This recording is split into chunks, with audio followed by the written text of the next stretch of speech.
월요일입니다. 오늘 우리에게 주시는 하나님의 말씀은 사무엘상 9장 22절에서 27절까지 말씀입니다.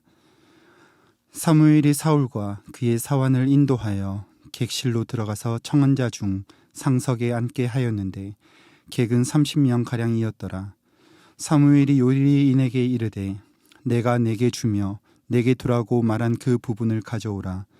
요리인이 넓적다리와 그 겉에 붙은 것을 가져다가 사울 앞에 놓는지라. 사무엘이 이르되 보라, 이는 두었던 것이니 내 앞에 놓고 먹으라. 내가 백성을 청할 때부터 너를 위하여 이것을 두고 이 때를 기다리게 하였느니라. 그날에 사울이 사무엘과 함께 먹으니라. 그들이 산당에서 내려 성읍에 들어가서는 사무엘이 사울과 함께 지붕에서 담화하고 그들이 일찍이 일어날새 동틀 때쯤이라. 사무엘이 지붕에서 사울을 불러 이르되 일어나라, 내가 너를 보내리라 하매 사울이 일어나고 그 두 사람 사울과 사무엘이 함께 밖으로 나가서 성읍 끝에 이르매 사무엘이 사울에게 이르되 사환에게 우리를 앞서게 하라 하니라. 사환이 앞서가므로 또 이르되 너는 이제 잠깐 서 있으라. 내가 하나님의 말씀을 내게 들려주리라 하더라. 아멘. 우리는 새벽 시간을 통해서 이스라엘의 초대왕 사울이 세워지는 모습을 보고 있습니다. 앞에 본문인 9장 1절부터 보시면 사울이 등장하면서 베냐민 지파에 기스라 이름하는 유력한 사람이 있으니라고 시작하고 있습니다. 그런데 사실 사사시대가 끝나가며 왕이 세워지기 전인 이스라엘에게 베냐민 지파라는 것은 이스라엘 사람들에게 충격적인 말입니다. 사사기가 마칠 때 어떻게 마치고 있습니까? 베냐민 지파의 몰락으로 사사기를 마치고 있습니다.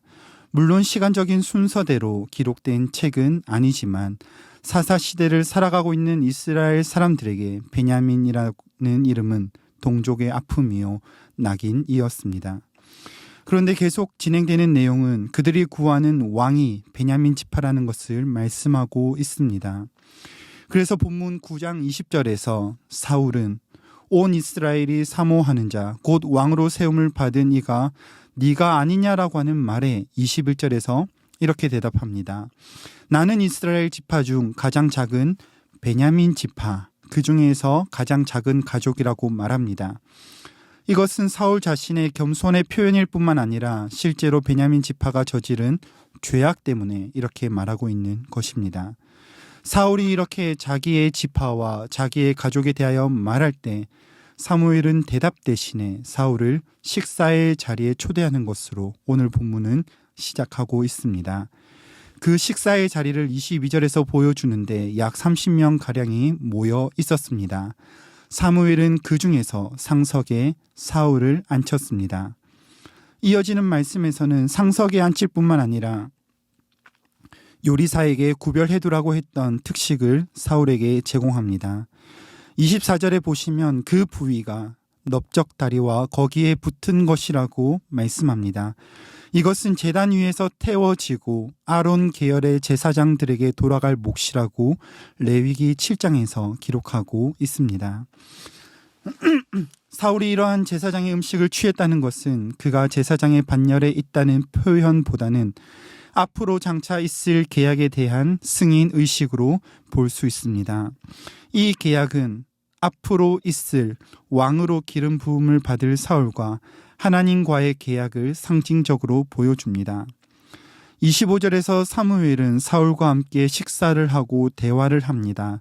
그리고 26절에서 일찍이 그를 깨워서 하나님의 말씀을 들려주리라는 말을 하며 27절에서 사환을 앞서가게 합니다. 그리고 그가 전달하는 것은 하나님이 명령하시는 기름을 붓는 일이었습니다. 오늘 본문은 두 사람의 모습, 사무엘과 사울의 모습을 보여주고 있습니다. 대접하는 사람과 대접받는 사람의 모습으로 보여지는 이 본문을 통해서 우리는 철저하게 순종하는 사무엘의 모습과 대접을 받음으로 세워지는 사울의 모습을 보여주고 있습니다. 이 두 사람의 모습을 통하여 오늘 우리가 취해야 할 두 가지 자세로 적용해 보겠습니다.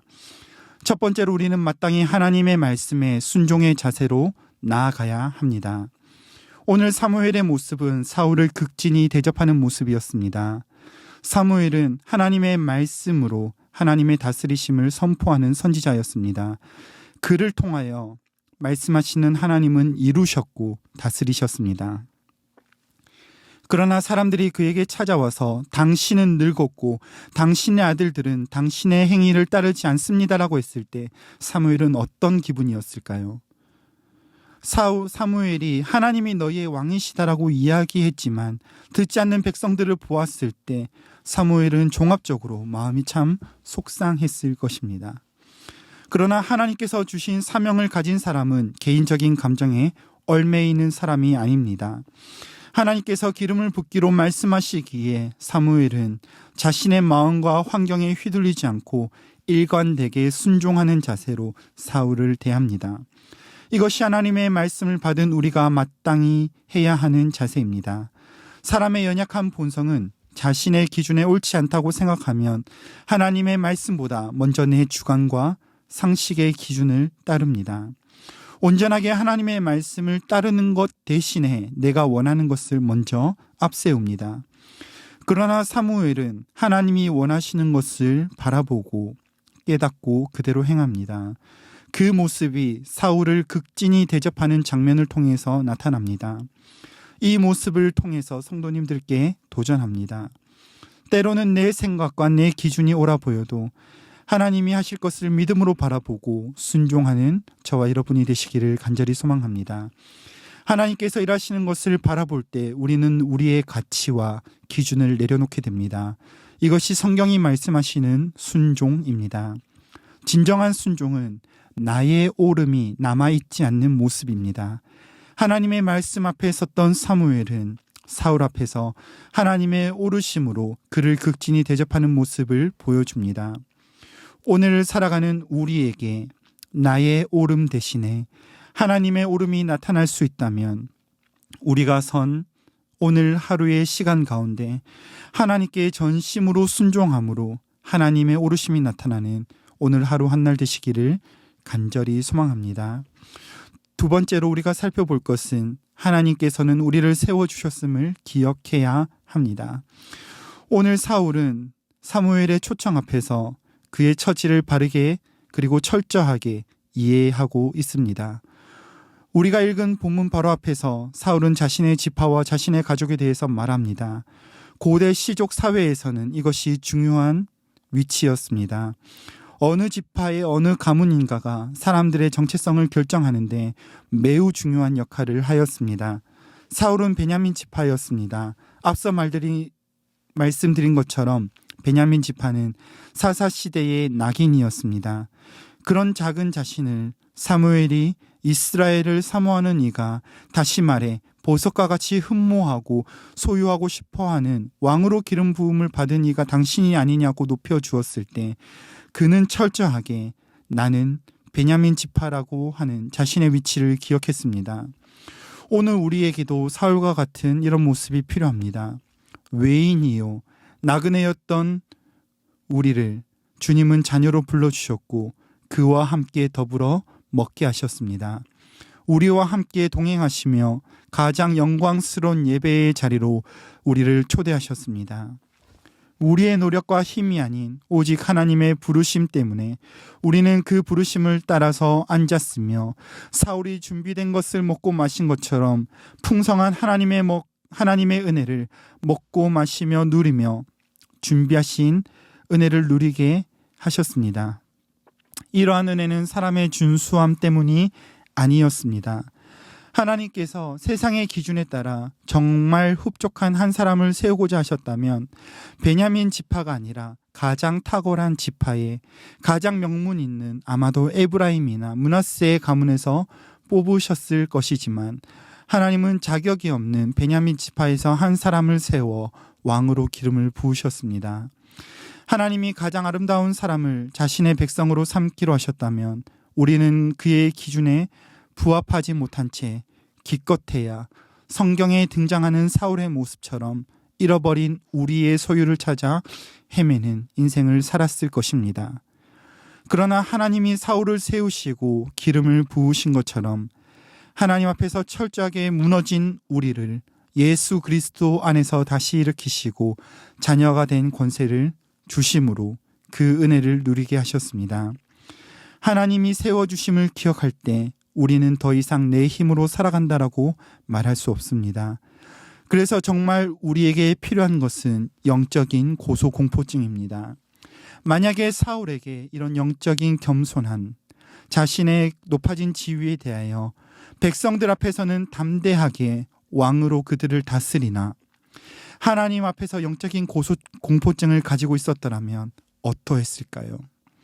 이러한 영적인 고소공포증에 대해서 바울은 고린도 교회에 보내는 편지에서 이렇게 말씀합니다.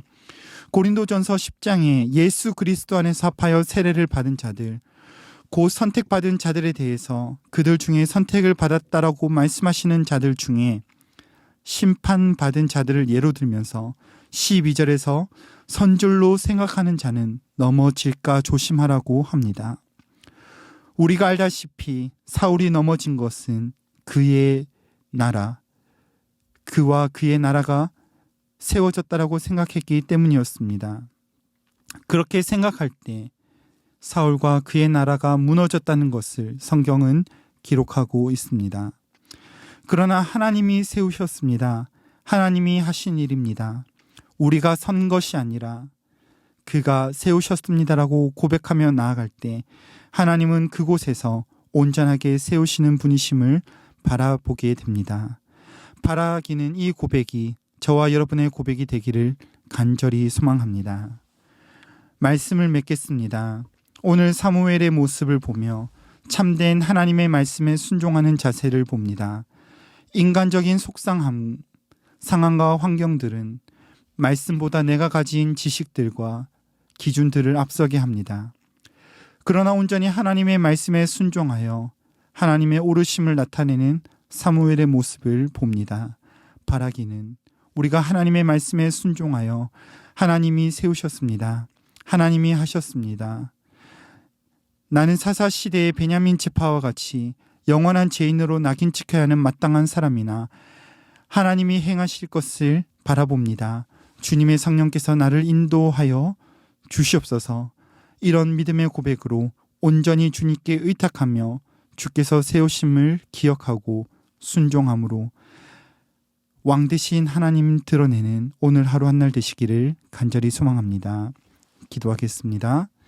참 좋으신 주님, 오늘 두 사람의 모습을 보았습니다. 하나님의 말씀에 온전하게 순종했던 사울을 통하여 참으로 하나님의 말씀 앞에 순종하는 모습을 봅니다. 우리의 삶의 모든 순간에 어떤 상황이라 할지라도 내 생각, 내 판단보다 하나님이 보이시고 인도하심을 믿고 신뢰하며 순종하는 우리의 삶이 되게 하여 주시옵소서. 또한 하나님께서 세워주신 사울을 봅니다. 언제나 하나님께서 세우심을 바라보고 감사하며 겸손함으로 영적인 고소공포증을 가지고 우리가 섰다고 생각하는 것이 아니라 하나님이 세우셨음을 드러내는 우리의 삶이 되게 하여 주시옵소서. 그리하여 작은 우리를 세워주신 하나님을 드러내는 우리의 삶이 되게 하여 주시옵소서. 그렇게 인도하실 주님 감사하며 우리 구주 예수 그리스도의 이름으로 기도드립니다. 아멘. 이 시간 함께 기도하실 때 주신 말씀을 붙들고 기도하시고 나라와 민족과 한국 교회를 위하여 기도하시겠습니다. 우리나라가 주님이 사랑하시고 세우신 나라라는 사실을 기억하게 하시며 하나님을 떠나 우상에 치우친 이 나라 이 백성이 다시 주님께로 돌아오게 해달라고 기도하시겠습니다. 또한 이를 위하여 세우신 조국의 교회들이 하나님의 말씀에 온전하게 순종함으로 세상의 소망 되신 그리스도를 증거하는 순종하는 교회들이 되게 해달라고 함께 한국의 교회를 위하여 기도하겠습니다. 또한 성도님들의 한 주간의 삶 가운데 온전히 주의 말씀에 순종함으로 주님이 우리의 삶을 세우심을 나타내도록 신부산의 모든 가족들을 위하여 함께 기도하시고 개인적인 기도 제목으로 기도하시다가 각자의 처소로 돌아가시겠습니다. 함께 기도하겠습니다.